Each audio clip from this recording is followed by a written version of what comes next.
Hello, everyone. I'm here with Viana for her interview. Hi, how are you doing? I'm pretty good. Yeah. Pretty happy to be here. Nice, nice. Yeah, excited for Thursday? Yeah. I'm still realizing that it's happening, but I'm really excited. Is this your first live stream or have you done some live streams before? In a way, it will be my first on my own. Like, now that I think about it, I was in the choir and I did stuff like Belgium's Got Talent and The Voice, but I was in the choir, so you're really part of that group and you're more following. And now I think it's for sure the first time that I'm really, really part of the creative process as well. Yeah. So in a sense, no, but also yes. Yeah, and how do you feel doing this by yourself on your own? Is it a bit daunting or like just exciting and you'll see what it's going to be? It's of course it's a bit daunting. It's also because I really want it to work well and to be really nice and to be an experience. So there's all the stress that comes with it, but it's mostly excitement. Also that all these creative possibilities are there and so close to me. Yeah.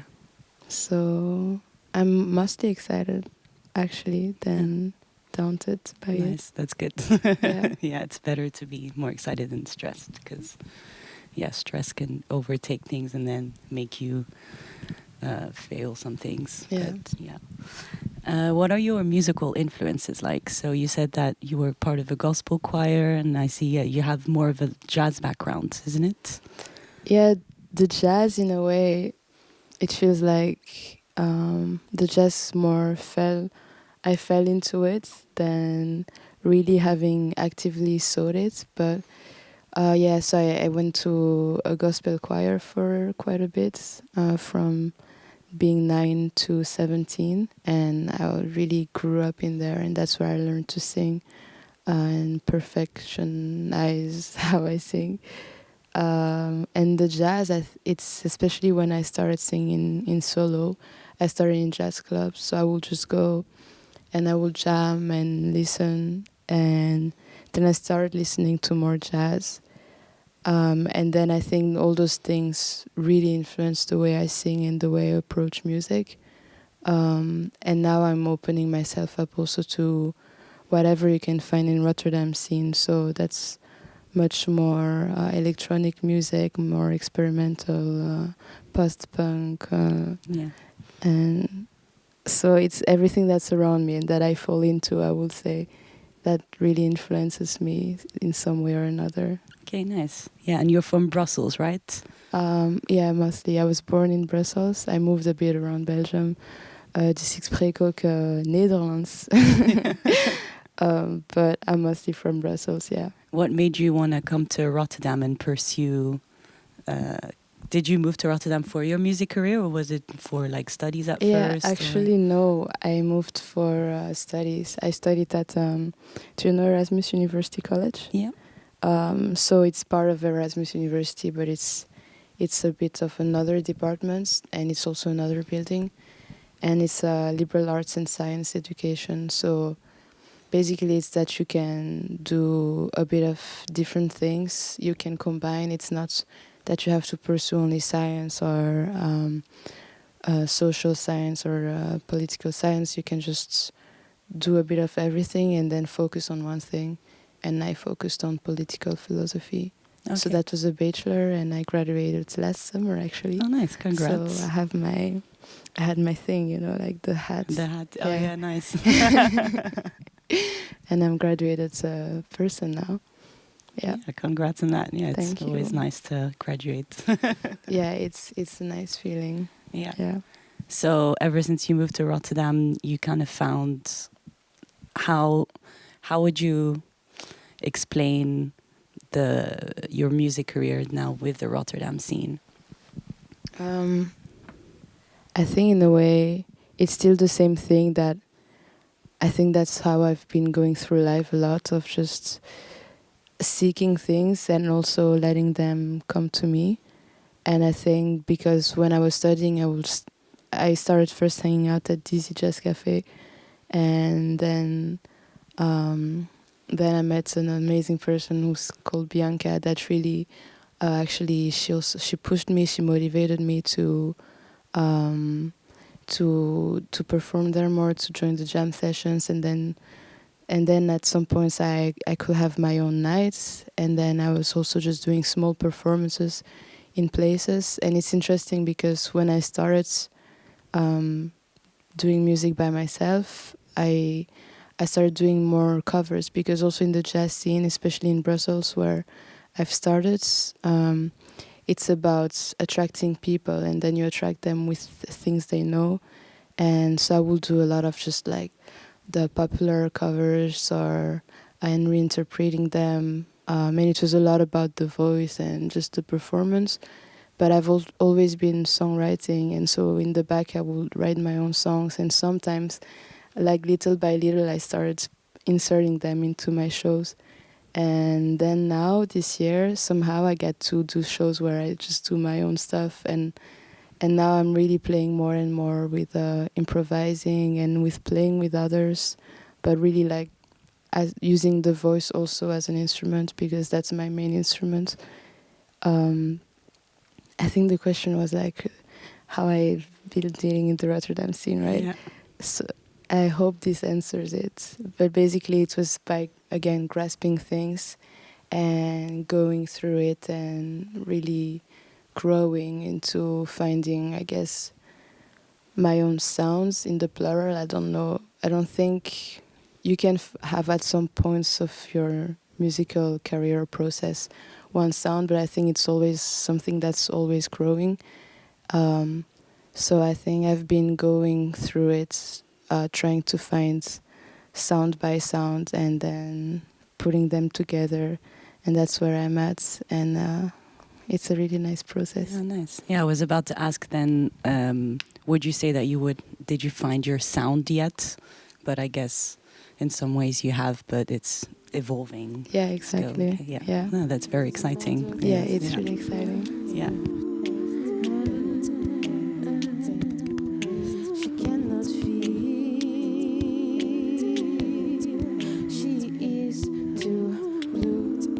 If you could open up a show for any artist, if you could be the support act for any artist, who would it be?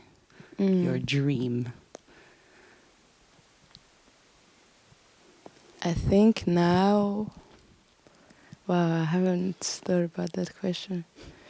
The first artist that comes to my mind will be Blik Bassi. Blik Bassi. He's he's a Cameroonian artist, and now I think he's based in Paris, I think, and I think he did this whole album called, I think the album is called 1958, and where he also tells us it's about a freedom fighter that has not, he says, has been forgotten. And I think it's a really interesting project because the music is beautiful, but it also tells a very strong story, and in a way it's as if like you can really see the way he also uses his music to talk to people. And for example, there's this beautiful music video from the song Woni where it's also translated. The lyrics are translated in English so you can understand what it says. Yeah, I think I would really like to start his concerts. Yeah. Yeah, nice. How would you describe your music? I would say intimate, actually, is the first thing that comes to my mind. Especially, I mean, there's the different layers, of course, of my music, but I think the first, like time-wise, I will trace it back first to the songs I've written on my own, in my room, with or without my guitar, sometimes just with writing melodies and writing them. And so all my songs are personal and they come from experience and from stories, and I wouldn't have written them without things happening. So in that way, I think they're pretty intimate. And I think sometimes I look back at songs and I'm like, oh my God, what am I saying? Why am I singing this? But then it's really interesting because some of those songs are actually the ones that are touching people the most. And they're like, wow, that song really spoke to me. And I'm like, that whole thing. But so it's in a kind of this kind of intimacy that you can relate to, because in the end it's really experiences that many people live and go through. Yeah, nice. Yeah, it's always nice to have these personal experiences, because I think for an artist what's important is to know that you make music that people can relate to. So I guess it's always nice that you have these feedback like, oh wow, that really resonated with me. Yeah, and I don't even know if I will say we're necessarily always seeking music that people can relate to. Like, in a sense, I think it's also nice to be surprised by music, by something that's completely different. But yeah, it's especially, it's nice when you're not necessarily expecting that people will relate to your music. Yeah, like pleasant surprise. Yeah, vibe, yeah. So, since you said you've traveled a lot and moved around a lot in your life, where do you see yourself in 5 years?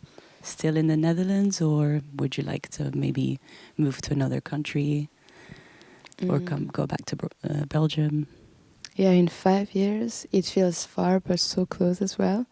So I think it could be very open. I feel like I will most likely still be around Europe, but then that will be very open. I could be in Brussels back, I would love. I could go to all the classic cliches, like big cities of Europe, Paris or Berlin or Vienna, and have people thinking that my name is like Vienna all the time. Or I've also been thinking of, I really need to go and visit Cameroon, which is the land where the country of my father, and I've never been there, and so this is a plan that I'm gonna go, but then I'm not sure if at some point I will live there. But I think there's so much that I will learn from there, also music-wise. It will be smart. It will just be really great to live there at some point. But who knows? Maybe in 5 years, maybe in a bit longer. Yeah, you'll see. Yeah. Well, hopefully in 5 years, maybe you'll be touring a lot, doing a lot of shows, becoming big. And from that sense, do you have a dream venue you would like to play in? I have some, yeah. Most of them are actually mostly in Belgium, like in Brussels. There's Botanique, and it's not that much of a big venue. I think it's quite accessible, but it's really cute. It's Botanique is like, it's in a botanical garden, basically. Okay, nice. I've never been inside, but it just sounds cool. Yeah. Or l'Ancienne Belgique, which is a very quite an iconic venue in Brussels as well. Is there any reason why you would like to play there? Because maybe you've been to gigs there, or... Same, I've never been, but I think it's those kind of venues that have this name that, I've just only heard good stuff about it. But then it's also once you reach a certain level, or not even level, but it feels like it's once you reach a certain point in your career that you can get there, and so it will feel like quite an achievement when I can play there. Yeah. And also because it's back in Brussels, which is my hometown, and for now I've been growing in the Netherlands, like in Rotterdam, basically, and most of my songs are in French, so I would also really like to have a reach in Belgium and in Brussels, and that my sister, who's 15, she listens, not necessarily on the radio, but that she can just listen to it easily, and that her and her friends, in a way that it can also touch them. Yeah. So yeah, also the idea of singing back where I come from is quite a nice one. Yeah, of course. Yeah, back to the roots. Yeah. And things. Yeah. So your creative process. Earlier, you mentioned that you like writing in your room, either with a guitar or without the melodies, and you just said that you write mostly in French. Yeah. Is there any specific reasons between French and English? Like why you have a preference with French, for example? Actually, yeah. I have quite a clear distinction. So French, I use it most for the more personal songs, or the ones where I have the more words to use, because I think French is a very beautiful language for spoken words and rap, and songs that where the melody and the way you sing is not the most important. Actually, I don't really like French pop, where it's a lot. If the vocals are too crazy, I don't like French. I think it sounds a bit ridiculous. Mm-hmm. And I think English is a great language for that. So in English, I like to use more simple texts and to focus on maybe one sentence and repeat it and to play around. That's why I also like mixing the languages also in my songs. And sometimes there's songs where I've just written two different texts, one in French and in English, and then I brought them together and it just really worked and it made even more sense. Yeah. And so that's also how, for example, I've built songs. Yeah, that's pretty cool. Yeah, it's nice to use languages. Yeah. Because it's true with languages, they sound different, and especially with music, you can give out different vibes. And it's true that with French, it can sound a bit more poetic than English in some ways to write. Yeah, to be honest, sometimes it's an easy trick. Like, I jam a lot, and I have to say, when I don't really know what to say when we improvise, I always go for French, because my assumption is most people won't understand what I say, so I can say anything, but they will think it's cool because it's French. And now I've just revealed it on the camera. But yeah, but then what about your French listeners? You know, for them, you can't really. Yeah, sometimes there's people who are like, I think sometimes I even see them through the crowd, like looking, or I hear some French, I'm like, oh shit. But then it's okay. Yeah. Nice. And the fall down to us and just fly away from heaven. Oh, and they fall down to us. I saw you've done quite a few gigs at the Music Village in Brussels. Yeah, usually I do a kind of one per year. Okay, nice. So not that much, but my first one was in 2019. Yeah. Do you have any upcoming gigs for the coming year? Well, my next I am gonna sing for a really nice event in Rotterdam. There's gonna be a queer Christmas, so that's actually an open call. It's the queer and feminist books, if I'm right, or feminist and queer books. That they have a page on Instagram, and it's a library and bookshop. They're organizing this event for any people, queers especially, that don't necessarily have a family or a place where they can celebrate Christmas and feel safe. So it's gonna be a dinner where you can come, and there's gonna be really nice performances, and I'm gonna perform for that. It's gonna be really nice. It sounds very gezellig. Yeah, it's the 28th of December. And then in February I have a gig actually again at the Music Village, the 12th of February. So if you want to see the very classic jazz vibes in Brussels, that's gonna be it. And it's gonna be interesting because I'm gonna explore my gospel roots, which, like, gospel is so intertwined with religion that in a way I had to get away from it. but now I'm more at peace with it, and I'm really grateful actually of what it brought. So I'm exploring quite like the roots of gospel and what it means to me. So it's gonna be pretty nice. And then I'll probably have normally one gig a month, the last Monday of the month at Dizzy, if it doesn't change. The next one is in January, the 30th of January. Nice. Yeah. Yeah. Sorry. I got something stuck in my throat. No worries. I have some tea if you want. No, okay, thanks. What do you have any releases planned for next year? I'm planning Or it. projects? Yeah, like I'm working on my projects now. I really want to all the songs that I talked about that I wrote. They're gonna be produced for sure. Then hopefully it will be next year. If it's not in 2023, it will be 2024. But yeah, I'm really working on planning that right now. But what I'm working on a lot now is there's that one song I released almost a month now ago. I just put it on YouTube. It's called L7, and I kind of have a project to.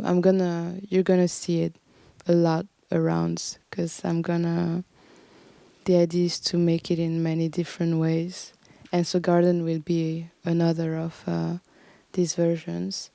Nice. And that's also growing towards releasing more and more of all my projects. Nice. Yeah. Yeah. So everyone should keep an eye out on your YouTube channel and your Instagram, And my Instagram. so that we can see these little projects coming up. Yeah, it's gonna come up for sure. What is your favorite produced song so far? In general? Yeah. Wow. Of your own, of course. Oh, of my own. Okay. Well, I'm thinking in terms of the things I've been working on that are unreleased. But maybe I could bring up actually what I've done with Samwave. We didn't talk about that yet, but I actually traveled to New Zealand when I was 18. And so I did a gap year, and I was there 7 months, and it's a crazy story that probably will take 5 more minutes, so I will be very short. But I met that artist, Sam Wave. He always says over a pain au chocolat because I was working in the French bakery. And we just quite randomly decided to make music together, and 3 songs came out of it, and they're all on his album. And then I think it's hard to choose which one is my favorite, but I think Moves That Speak, it's the first one that's been released. It's been released in 2019 itself, I think. And it's the first song also we just did together. It was very random. I was a bit tipsy, and I just literally started rapping whatever came to my mind in French. So if you understand, it's like, what is she saying? And I'll even say, il faut que j'arrête de dire de la merde. And the whole producing process was interesting because I was traveling, and then Sam was sending me a version, and then I was like, okay, I'm not sure about this, and then we will call, and then at some point he was like, well, do you want to come back? Or I think, we were like, let's just record stuff again. So I had to travel back, and I was hitchhiking, so I was like trying to hitchhike back to his place, but I made it, and then we recorded another version, then we produced other songs at the same time, and then I left again. And I think the whole story behind it is just really cool about the production, and now it's a produced thing, and it's just a pretty cool song, I think. Yeah, that does sound really cool, like just very impromptu sort of producing, and yeah, nice. What would you be doing now if it wasn't for your music career? Well, in a way, I feel I'm already doing, working on different projects, but I will go the craziest as I can. I guess I would be chilling on the mountain. Nice. I was always telling when I was a kid. At some point, I thought my big dream was just at some point to live in a cabin on the top of a mountain, literally on the top of the mountain. But I imagine it will be constant summer, and I will have sheep. Nice. A lot of sheep. Yeah. That's it. That's nice. That's why I went to New Zealand, actually. Do you know they have a lot of sheep Sheep, there? yeah. Like more than Apparently, people. there's more sheep than people, like right? 5 times more, if I'm Oh. correct. So that's why. So you kind of lived your dream there. Yeah, and then I was like, oh, it was nice, but let's keep on with music first. Yeah. Yeah, for now, yeah. Maybe later for your Yeah. retirement, you'll I've- have your house on the mountain with if sheep. there's still if it's still possible with Yeah, hopefully. Yeah. climate change. Yeah. and Oh, shit that's like another that. topic. Yeah. But yeah, hopefully that'll be possible.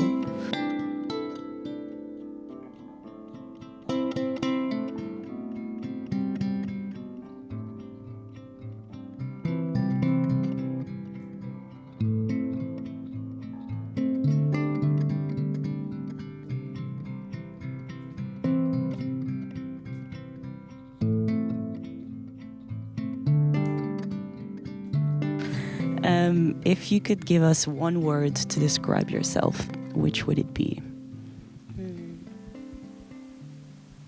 It's difficult. Yeah.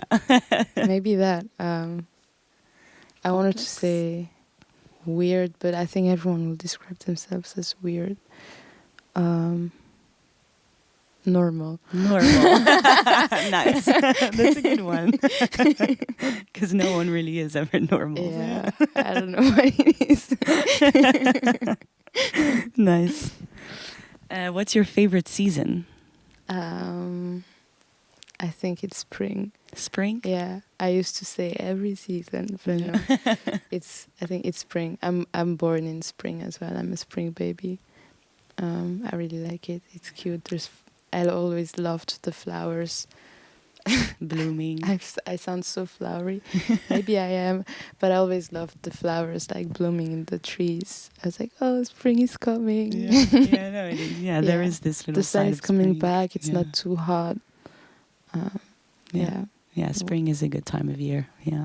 For me, it's summer. My favorite. Summer? Yeah, Were for you sure. born in summer? No, not at all. I was born in autumn, but I like warmth and I Yeah. can't with winter. So for me, it's summer all the way. But have you lived in the Netherlands most of your life? Well, I'm only moved a year ago. So Oh, okay. yeah, But yeah.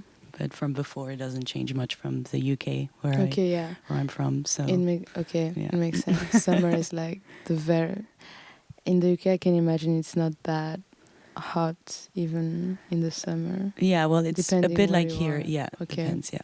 Yeah. Do you have a favorite board game? Okay, first thing that comes to my mind is Cluedo. Cluedo. Oh, that's a Yeah. good one. Yeah. We have it home, and usually I win. Yeah. So I know. I think that's the French name, right? I don't know. oh, I don't know if in English it's the uh, same name or if there's a different one. Cluedo. Cluedo. But it's about solving mysteries and murders. Yeah. Yeah. It's about being smart, basically. Yeah. If you're not smart, I'm sorry, you're not gonna make it. Yeah, there's no way to win. What's your favorite lyric ever from a song or? Oh.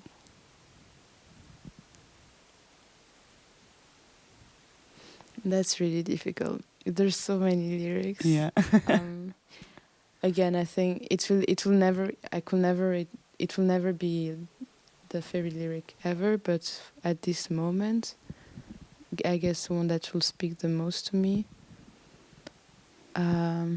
Okay, the first thing that comes to my mind actually is not that great lyric, but it's from Yannick Noah, Mon Eldorado, and it's a song about the sun. Yeah. And it goes like du soleil, comme si l'on pleuvait, le cœur en été, et la vie avec toi, du soleil, mon Eldorado, au creux de ta peau, et la vie coulera comme ça. It means sun, as if it was raining, heart in the summer, and life with you. Sun, my Eldorado, in your skin, and life will flow like this. So Yeah, that's quite it's very pretty. cute. Yeah, it is again, quite but cute. I really, it was one of my favorite songs growing up. Yeah. So you grew up, listening to Yannick Noah a lot. Yeah, I was a big fan. Yeah. Really big fan. Nice. What's your favorite dish? My signature dish, apparently, is lentils. Nice. Lentils are good. Lentils too. I can make it anytime, especially with pumpkin. Oh, yeah. Yeah. Yeah. I really like red lentils. Yeah. They're my favorite. It's so easy to make. Yeah. And then with pumpkin, carrots, and you just let it cook even let them burn, and it's just really nice and super mushy. Yeah, yeah. I That's like a good thing with lentils. Like if it burns, that's fine because it's still nice. Yeah, exactly. Now let's go to some quick, fast-paced questions. Okay. Sweet or salt? It's too difficult. Sweet. Sweet. Cats or dogs? Wolves.